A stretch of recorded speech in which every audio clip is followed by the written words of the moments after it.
Salut à tous. Aujourd'hui, on s'attaque à un vrai casse-tête pour les turfistes, le fameux Prix de Marseille. L'idée, c'est de voir ensemble comment les pros font pour décoder ce genre de course. On va transformer le doute en une vraie méthode, en suivant pas à pas l'analyse d'un expert. Alors voilà, rien que cette phrase, ça nous met tout de suite dans le bain, pas vrai? On imagine la scène, le soleil sur la baie des Anges, l'air marin, l'odeur du sable. C'est clair, on n'est pas en train de parler d'une course comme les autres. Le Prix de Marseille, c'est bien plus que ça. C'est une ambiance, un cadre, et surtout un vrai défi qui se joue sur cette piste si particulière de Cannes-sur-l'Her.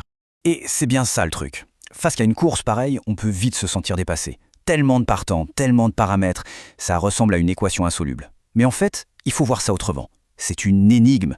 Et qui dit énigme, dit solution. Il suffit juste d'avoir la bonne clé pour la déchiffrer. Bon, voilà comment on va s'y prendre. D'abord, on va cerner le problème. Pourquoi cette course est si compliquée? Ensuite, on verra la stratégie des pros en 3 points.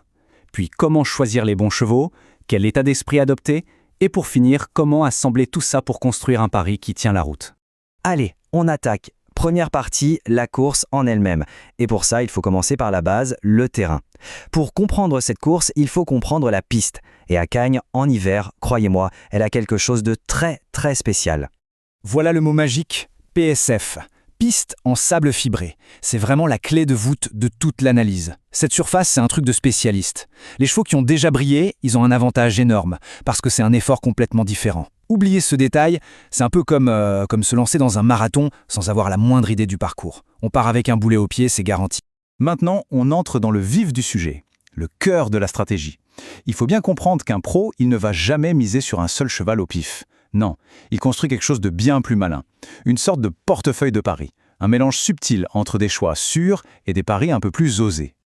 Et voilà, la méthode est là, sous nos yeux. L'objectif, ce n'est pas forcément de trouver le gagnant à tous les coups, non. L'objectif, c'est de bâtir une combinaison qui a du sens.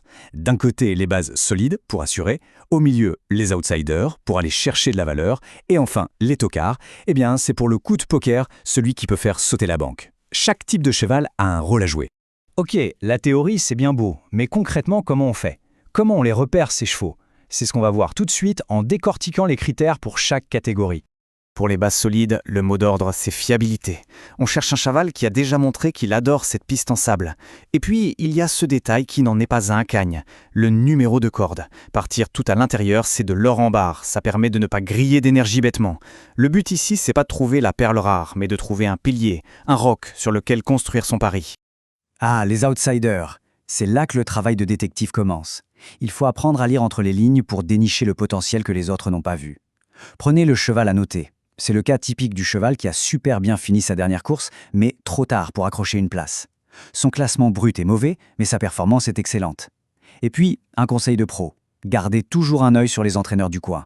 Ils sont chez eux, ils connaissent chaque grain de sable de la piste. Et on arrive au tocard. Attention, un tocard, ce n'est pas juste un cheval avec une grosse cote choisie au hasard. Pas du tout. C'est un risque, oui, mais un risque calculé. On cherche un cheval pour qui quelque chose a changé. Sa valeur handicap a baissé, on lui met des œillères pour la première fois pour le réveiller, ou il revient sur une distance qui lui convient parfaitement. Les parieurs l'ont peut-être oublié après quelques mauvaises courses, mais c'est justement là qu'il y a un coup à jouer si les étoiles s'alignent. Bon, on a vu la technique. Mais pour vraiment passer au niveau supérieur, il faut plus que ça. Analyser les chevaux, c'est la base. Mais il faut aussi adopter l'état d'esprit d'un expert. C'est une autre dimension. J'adore cette citation. Franchement, elle dit tout. C'est une leçon d'un vieux jockey, et ça vaut tout l'or du monde. Le sable de Cagnes, c'est comme le café. C'est une image parfaite pour une vérité absolue dans les courses. Un cheval peut être le meilleur du monde, un vrai crack. S'il n'est pas à l'aise sur le terrain, il ne vaut rien. Un champion de Longchamp peut totalement passer à travers sur le sable de Cagnes. C'est aussi simple que ça. Et voilà la leçon fondamentale à retenir. L'aptitude au parcours est bien plus importante que la classe pure. La valeur théorique d'un cheval, son pedigree, ça ne garantit absolument rien. La seule chose qui compte, c'est est-ce que ce cheval est capable de performer ici et maintenant sur cette piste. C'est la règle d'or. Regardez ce chiffre, 500 grammes, une demi-bouteille d'eau. Ça semble ridicule, non? Eh bien, pas du tout. Dans une course handicap comme celle-ci, où tout est fait pour que les chevaux arrivent groupés, ce petit demi-kilo, c'est peut-être ce qui va séparer le premier du cinquième. C'est la preuve que dans ce jeu, chaque micro-détail a une importance capitale.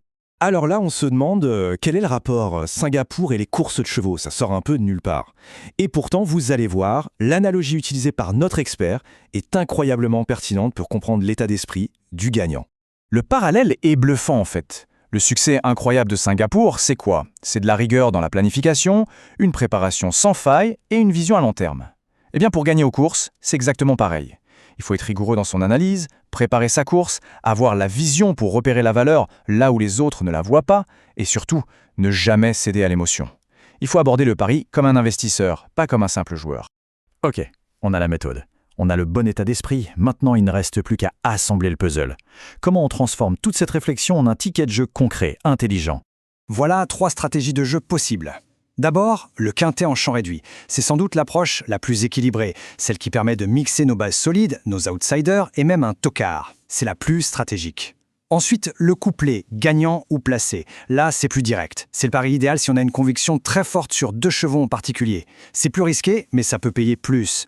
Et enfin, pour jouer la sécurité, il y a le 2 sur 4. On choisit 2 chevaux et il suffit qu'ils arrivent dans les 4 premiers. C'est parfait pour protéger son budget.